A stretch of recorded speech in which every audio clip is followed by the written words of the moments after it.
ఒక్కసారి కొమ్మూరి గోల్డ్ కి కాల్ చేయండి. తాకట్లో ఉన్న మీ బంగారాన్ని విడిపించి మార్కెట్ ప్రైస్ కి వాళ్ళు కొనుక్కుని మిగతా డబ్బులు మీకు ఇచ్చేస్తారు. హలో అండి, అందరికీ నమస్కారం.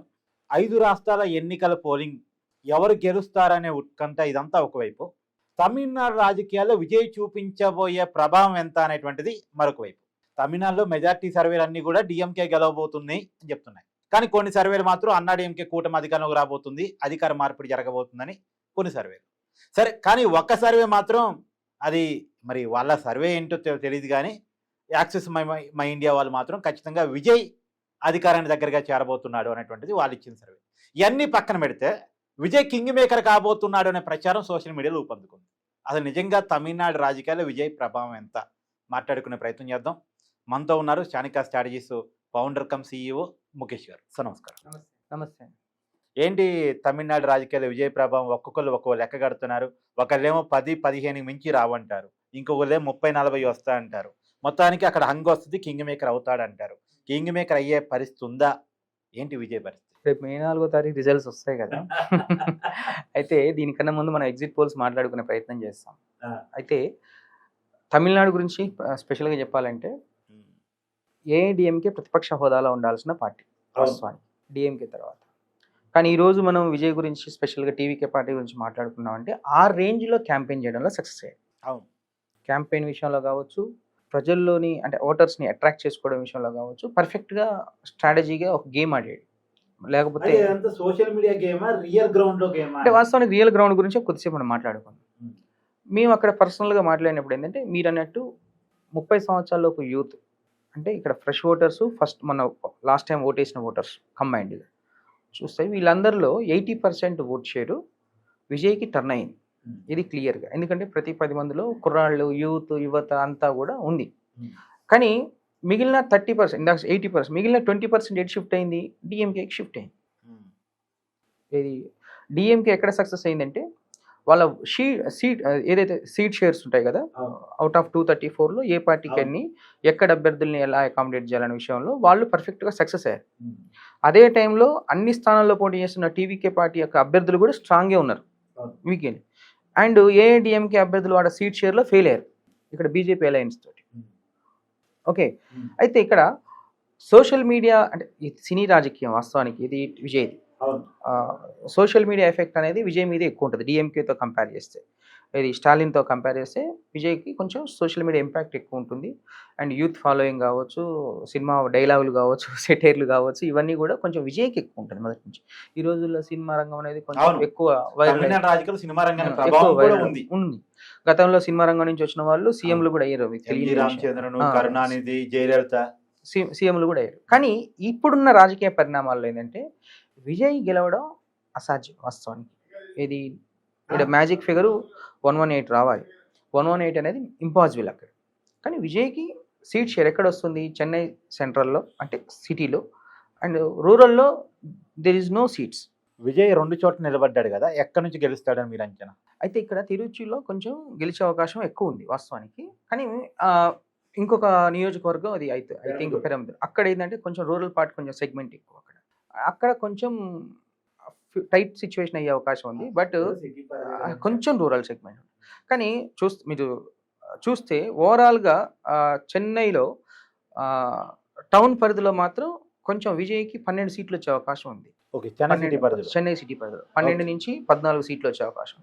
రూరల్లో ఇంకొక 6 సీట్లు వచ్చే అవకాశం ఉంది. అంటే ఓవరాల్గా చూస్తే ఏంటంటే 20 నుంచి 25 స్థానాల వరకు విజయ్ గెలిచే అవకాశం స్పష్టంగా ఉంది. కానీ మేజర్ సీట్స్ ఇందాక 90-100 సీట్స్ అనేది కష్టం. అది లేదు, అది ఆ సర్వే ఎందుకో ఇచ్చింది మరి. కింగ్ మేకర్ అన్నారు కదా, ఇది ఎప్పుడు పాసిబుల్ అవుతుందంటే ఏఐడిఎంకేకి ఒక 80 వచ్చి విజయ్కి ఒక 30 వస్తాయి. వీళ్ళిద్దరు కలిసి గవర్నమెంట్ ఫామ్ చేయాలని ఒక ఈక్వేషన్స్ తోటి అయితే ఒక ఈక్వేషన్ తమిళనాడులో చక్కర్లు కొడుతుంది. ఇది ఇద్దరు కలిసి గవర్నమెంట్ ఫామ్ చేస్తారండి, ఇది మ్యాజిక్ ఫిగర్కి దగ్గరగా పోతాయి. కానీ ఇక్కడ మ్యాజిక్ ఫిగర్కి లేదు, ఎందుకంటే డిఎంకే యొక్క యాంటీ ఇన్కంబెన్స్ ఓటు, స్టాలిన్ మీద ఉన్న యాంటీ ఇన్కంబెన్స్ ఓటు ఏఐడిఎంకేకి వెళ్లకుండా ఎవరు? విజయ్ ఆపాడు.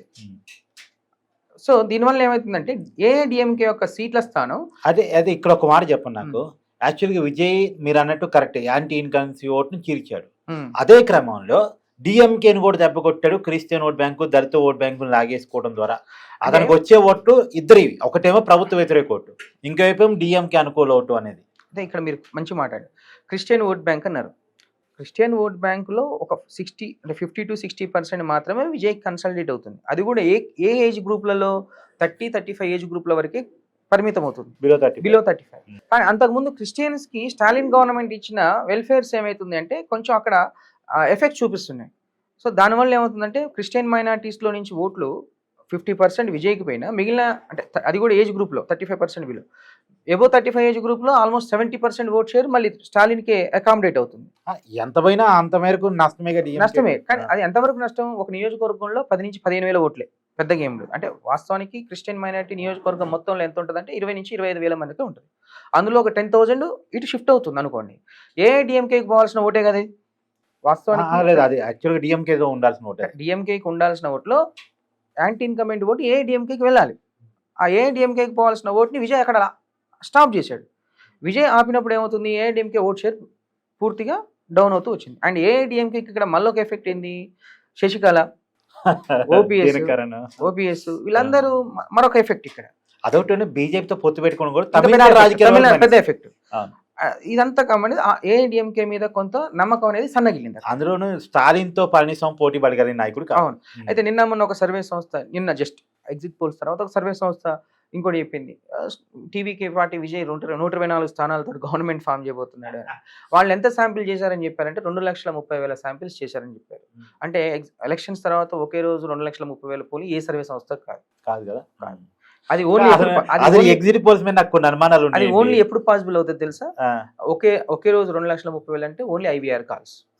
ఐవీఆర్ కాల్స్ ఈ రోజు ఎవరు ఆన్సర్ చేస్తున్నారంటే 34-40 సంవత్సరాల లోపు ఉన్న యువత ఉంటుంది కదా, వాళ్ళు మాత్రమే ఫోన్ చేసి ఆన్సర్ చెప్తారు. ఇక్కడ కూడా నాకు ఒక పెద్ద డౌట్ ఉంది. ఏంటంటే ఐవీఆర్ కాల్స్ చేసినా లేదు ఫిజికల్ గా పోయి వేరు ప్రాంతాల్లో వేరు పర్సన్స్ ని మీరు సర్వే చేసినా, ఇప్పుడు మామూలుగా సర్వే అనేది ఒకే ఏజ్ గ్రూప్ అని చేయరు కదా. ఇప్పుడు యూత్ లో కూడా ఒక జొమాటో బాయ్ని చేస్తారు, లేదు సాఫ్ట్వేర్ ఉద్యోగం చేస్తారు, ఇంకొకరిని చేస్తారు, ఒక రైతుని చేస్తారు, ఒక ఓల్డ్ పెన్షన్ అందుకున్న ఒక మహిళని చేస్తారు, ఒక వృద్ధుని చేస్తారు, ఇలా డిఫరెంట్ కైండ్ ఆఫ్ పీపుల్ని చేస్తారు కదా. ఇవన్నీ కూడా ఒకే ఏరియాలో చేరు, ఒకే కులంలో చేరు, అన్ని కులాలని చేయాలి, అన్ని వర్గాలని చేయాలి, అన్ని ఏజ్ గ్రూపుల్ని చేయాలి. ఇదంతా చేసి మళ్ళీ కోడింగ్ చేసి డీకోడింగ్ చేసి ఇదంతా ఒక కంక్లూజన్ తీసుకొచ్చి సర్వే ఇవ్వాలి. కానీ 6 గంటల సర్వేలు వదులుతున్నారంటే ఎంత సాధ్యం అవుతుందండి ఇది? అంటే నిజం చెప్తా, వాస్తవానికి ఎగ్జిట్ పోల్ అనేది ఎట్లా అంటే ప్రతి నియోజకవర్గానికి చేయాలంటే ఒక ఫండింగ్ అనేది చాలా ఇంపార్టెంట్. ఎందుకంటే ఇప్పుడు తమిళనాడులో 234 కాన్స్టిట్యున్సీలు, అంటే కాన్స్టిట్యున్సీకి ఆల్మోస్ట్ ఒక 10 మంది పనిచేయాలన్నా 2,000 మంది పనిచేయాల్సిన సిబ్బంది, అదొక బల్క్. కానీ మేమేం చేస్తామంటే ఎగ్జిట్ పోల్ చేసేటప్పుడు పార్లమెంటుకు 1-2 కాన్స్టిట్యున్సీలు సెలెక్ట్ చేసుకొని చేస్తున్నప్పుడు పర్ఫెక్ట్గా రిజల్ట్ అనేది వస్తుంది. అక్కడ నిన్న ఒక సర్వే సంస్థ చెప్పా కదా, 2,34,000 మందిని సర్వే చేశాము, 124 స్థానాలతో విజయం వస్తున్నాడు. అంతకుముందు యాక్సిస్ మై ఇండియా వాడు ఆల్మోస్ట్ 13 లక్షల శాంపిల్స్ చేశాము, 13 లక్షల శాంపిల్స్ చేశాము, విజయ్ గవర్నమెంట్ ఫామ్ చేస్తున్నాడు. అంటే ఇదంతా ఏంటంటే ఐవీఆర్ కాల్స్కి పాసిబుల్ అబ్బా, లక్షలలో చేస్తున్నారంటే that is not with manual IVR call చేసిన సార్, అది ఎవరికి కార్ రీచ్ అవుతుంది ఎవరికి తెలుసు? అంటే వాళ్ళు ఏం చేస్తారు, ర్యాండమ్ గా చేస్తారు. వాళ్ళు ఏం చేస్తారంటే కాన్స్టిట్యున్సీకి 1,00,000 ఫోన్ నెంబర్లని తీసుకుంటారు. కాన్స్టిట్యున్సీకి 1,00,000 ఫోన్ నెంబర్లు తీసుకున్నప్పుడు ఏంటంటే అందులో 500 నుంచి 1000 మాత్రమే ఆన్సర్ చెప్తారు. 1,00,000 ఫోన్స్ చేస్తే 3,000 మంది లిఫ్ట్ చేస్తారు. 3,000లో మళ్ళీ ఆన్సర్ చేసేవాళ్ళు ఎంతమంది? 10%. 300 నుంచి 500. అప్పుడు మీకు పర్ఫెక్ట్గా వస్తుందా? ఆన్సర్ చేసే ఓపిక ఎవరికి ఉంటుంది అంటే యూత్. ఆడోళ్ళు అయితే ఫోన్ ఎత్తి బటన్ ప్రెస్ చేయరు, మీకు తెలుసు కదా. ఏ పార్టీ గెలుస్తుందని ఐవీఆర్ కాల్ అడుగుతున్నప్పుడు ఇదంతా కంపెనీ అనుకొని కాల్ కట్ చేస్తారు. ఫిమేల్ అనేది ఐవీఆర్లో ఫెయిల్. అది మేల్ పర్సంటేజ్లో ఖచ్చితంగా అది కూడా యూతే. ఐవీఆర్లో యూత్ అంతా ఇటు సైడ్ ఉంది. ఇప్పుడు తమిళనాడులో మరి ఎవరికి వస్తుంది ఐవీఆర్ కాల్ సర్వే? సో ఈ రోజు సోషల్ మీడియాలో చెక్కలు కొట్టేదంటే అదే గ్రౌండ్. ఇదంతా కూడా కావాలని సోషల్ మీడియా హైక్ అనిపిస్తుంది 100%. ఇది గ్రౌండ్ రియాలిటీలో మాత్రం స్టాలిన్కి 140 స్థానాల స్థానాల పైనే వస్తాయి, నో డౌట్ అక్కడ. ఎందుకంటే ఏఐడిఎంకేకి మాత్రం 50 స్థానాలపై పడిపోయే అవకాశం ఉంది. నాకు ఇక్కడ ఒక విషయం చెప్పండి ఫైనల్గా. ఇప్పుడు విజయ్ ఈ ఎన్నికలకి ఎన్ని సీట్లను సంపాదించనివ్వండి, నా అంచనాలు 20, మీరు ఇంకా అంతకన్నా కూడా ఎక్కువ వస్తాయి అంటున్నారు. సరే ఓకే, 30 దాకా రావచ్చు అని చెప్పి. సరే ఓకే డన్. అయితే విజయ్, ఎందుకంటే అక్కడ అన్నా డిఎంకేకి నాయకత్వ సమస్య ఉంది కాబట్టి విజయ్ స్టాండ్గా నిలబడితే అటు కేంద్ర ప్రభుత్వానికి ఇటు రాష్ట్ర ప్రభుత్వానికి వ్యతిరేకంగా ప్రజా ఉద్యమాలు నిర్వహించగలిగితే, స్టార్డమ్ ఇమేజ్ ఉంది, పార్టీని సరిగా నిర్మాణం చేసుకోగలిగితే వచ్చే ఎలక్షన్స్ ఖచ్చితంగా అవకాశం ఉంటుంది. మళ్ళీ ఒక పవన్ కళ్యాణ్ అవుతాడు అంతేనా? 100%.